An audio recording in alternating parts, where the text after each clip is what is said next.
اللهم صل وسلم على سيدنا محمد وعلى ال سيدنا محمد. ازيكم يا حلوين؟ عاملين ايه؟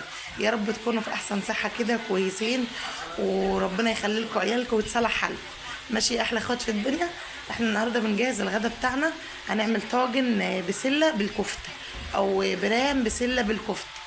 ماشي يا حبايب قلبي، تسموه بقى زي ما تسموه. هو الطاجن عباره عن بسله وبطاطس وجزر وعملنا الكفته بتاعتنا بقى. هتشوفوا كل حاجه كده معاكم، طريقه سهله وبسيطه، بس قسما بالله كان برام كان تحفه.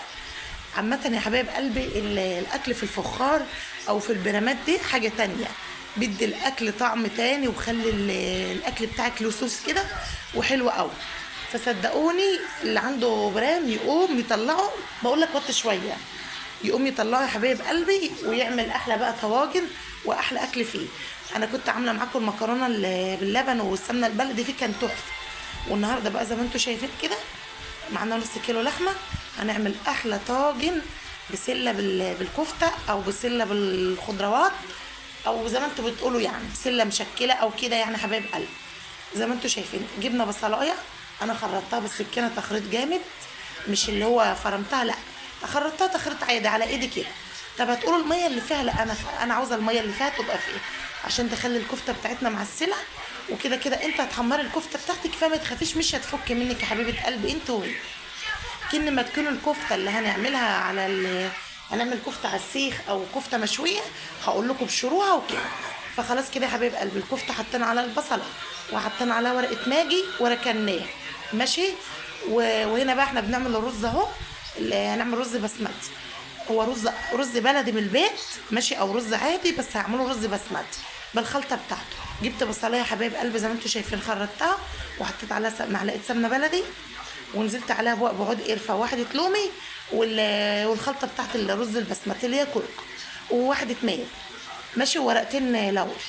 مسكت الكلام ده كله زي ما انتم شايفين كده، حمصت في معلقه السمنه بقى. قسما بالله الريحه كانت طالعه جميله عليا.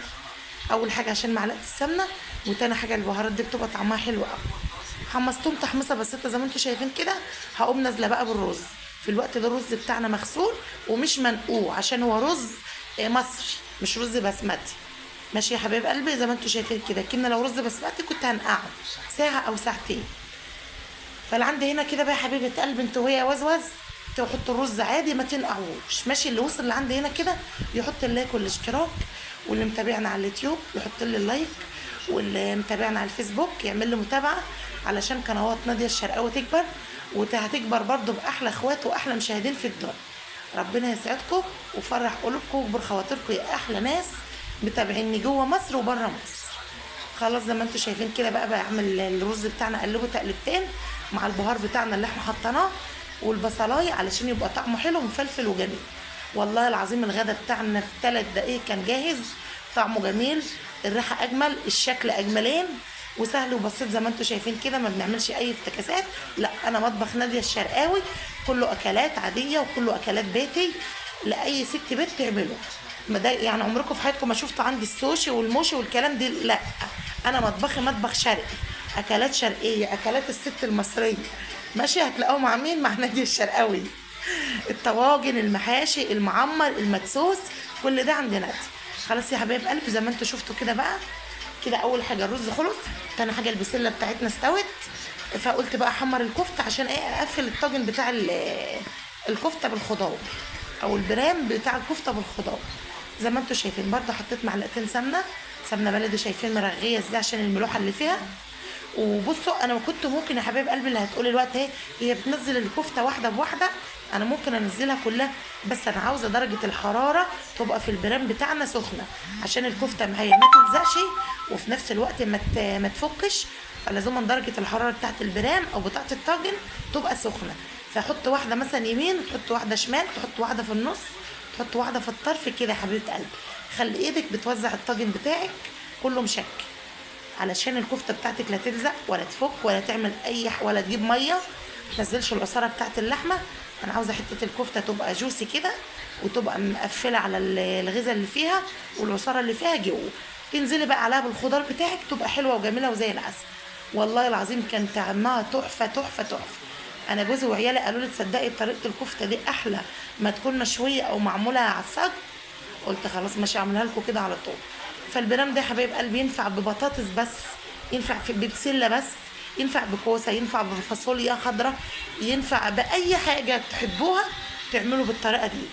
بدل مثلا لو ما عندكيش لحمه وعاوزه تعملي اي برام، عادي نص كيلو لحمه نعملها كفته. دي كفته داوود باشا زي ما انتم شايفينها مدوره كده، وتقفلي الطاجن بتاعك بالشكل الجميل الشكل العسل ده، وتقومي مدخلاه الفرن بقى يشمع بقى. شفت الكفته بتاعتنا ولا واحده لازقه، والبصله اللي نزلت من حته اللحمه اتحمرت، شربت من طعم السمنه البلدي، كانت تحفه والله. جربوا الطاجن ده هتدعوا له بنص كيلو لحم، وممكن لو انتم مش عيله كبيره تعملوا ربع كيلو لحم زي ما انتم شايفين كده. عندك صدر برضو ممكن تفرميه وتحط عليه بصلايه، تحط عليه قرن فلفل، تحط عليه اللي انت عاوزاه، وتعمليه بنفس الشكل الجميل او نفس الطريقه الجميله زي ما انتم شايفين كده بقى. في الوقت ده كده هدفع البسله بتاعتنا، وانزل بقى بورق اللوري بكل حاجه عشان الطاجن بتاعنا يبقى متشرب وطعمه جميل.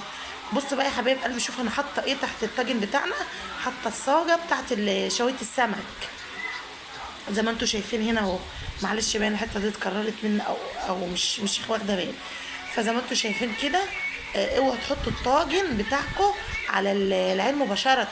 لا يا حبايب قلب، الطاجن هتلاقيه في ثانيه طرقع او فرقع منك، والخضار اللي فيه كله او الاكل اللي فيه كله نزل منك على البوتاجاز وباظ.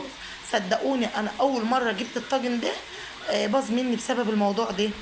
وفي معلومه كمان يا حبايب قلبي احب اعرفها لكم، لو مثلا الخضار بتاعنا قرب ينشف اهو واحنا عاوزين نزوده ميه، اوعى تزوديه ميه ساقعه، برضه هتلاقي الطاجن بتاعك فرقع. لا، يا تزوديه شوربه سخنه، يا تزوديه ميه من الكتل، يا تسخني شويه ميه في الكنكه في ريحك او في اي حاجه، ميه سخنه، اهم حاجه ميه سخنه. ماشي يا حبايب قلبي، زي ما انتم شايفين كده انا حطيت نص الخضار، وهدفي بقى كده ايه فضيت بقى باقي الحله، لقيت الكرنيد مش نافع، وقمت واخده بقى يا حبايب قلبي مدخلاه الفرن. الفرن بزيت حلاوه الطواجن يا حبايب قلبي، طاجن باميه، طاجن عكاوي، طاجن كوارع، اي طاجن تحطيه في الفرن بزيت حلاوته. شفتوا بقى البسله بتاعتنا اهو زي ما انتم شايفين كده، اتسبكت اكتر واكتر في الفرن. شكل مرضية عنه، الطعم اجمل، اللون اجملين، صدقوني كان تحفه تحفه تحفه. فيا ريت تجربوه وتكتبوا لي في التعليقات لو جربتوه.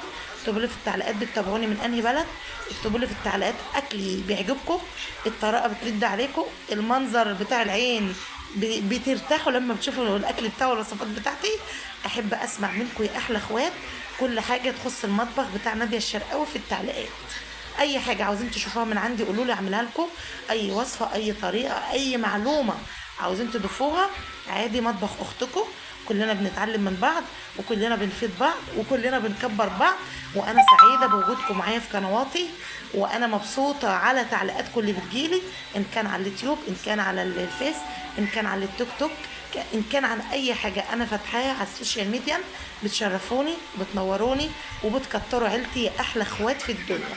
انتوا مش هتخشوا عندي الا لما تكونوا بتحبوني. كل يوم بيثبت لي ان انتوا بتحبوني اكتر، ان انتوا بتختاروا قناتي اكتر تتفرجوا عليها. انا عدت باخد منكم طاقه جميله جدا. ما تنسوش اللايك والاشتراك، ومع الف سلامه.